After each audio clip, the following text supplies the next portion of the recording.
तो आज ऐसा क्या हुआ जो पेट्रोल पंप पर इतनी भीड़ थी। हेलो दोस्तों, तो आज का व्लॉग शुरू होता है नहा धो करके तैयार होने से। और फिर हम तैयार होकर के चले जाते हैं नाश्ता करने। और नाश्ते में आज था चना। फिर हम निकल जाते हैं दुकान की तरफ। आज मौसम बड़ा अच्छा था, धूप निकली नहीं थी, रास्ता भी बिल्कुल साफ। फिर हमें कोर्ट में कुछ काम था तो हम हमारा पालतू घोड़ा उठा करके निकल जाते हैं कोर्ट की ओर। और ये है हमारे सिमला का किला। और हम आ गए वकील साहब के पास हमारा काम करवाने।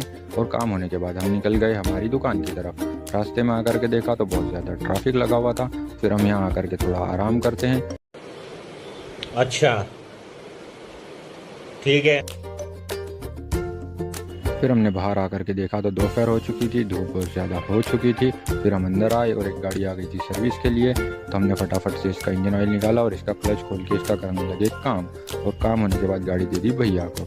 और फिर हमें लग गई थी भूख, तो हम हमारा पालतू घोड़ा उठा करके चले गए हमारे घर की तरफ। अब हम रास्ते में चलते चलते देखा तो यहाँ पर कुछ ज़्यादा कुछ था नहीं, तो हम सीधे निकल गए घर पे।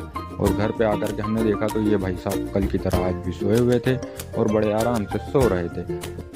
फिर हमने उठाया अपना पालतू घोड़ा और हम निकल गए दुकान की तरफ। और रास्ते में मिल गई हमको जैनी। तो जैनी खेलते खेलते बहुत ज़्यादा दूर निकल गई थी। और फिर हमारे गाड़ी के साथ हम निकल गए दुकान की तरफ। और यहाँ करके देखा तो एक जुपिटर पहले से लगी थी सर्विस के लिए। तो इसका हमने निकाला ऑयल और इसका ऑयल चेंज करने के बाद हम चले गए सर्विस स्टेशन। सर्विस स्टेशन जाने के बाद हमने गाड़ी को अच्छे से वॉश करवाया। और फिर हमको दिख गए उमेश भैया, ये बहुत ही ज़्यादा ज्ञान देते हैं। फिर इनका ज्ञान लेने के बाद हम निकल गए वापस दुकान की तरफ। कौन है ये लोग, कहां से आते हैं ये? इतने में हो गई थी शाम। फिर हम निकल गए दूध डेयरी की तरफ दूध लेने के लिए। और यहाँ करके हमने भैया से 2 थैली दूध लिया घर के लिए। और फिर हम लेकर के निकल गए वापस से दुकान की तरफ। और दूध रखने के बाद हमें शोरूम पर कुछ काम था तो हम बड़े शोरूम की तरफ निकल गए।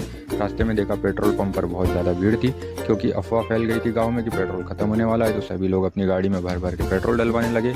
हम यहाँ पर पेट्रोल नहीं डलवाने आए थे, हमने केवल यहाँ पर वीडियो शूट किया। और फिर हम यहाँ से निकल गए सीधा आगे।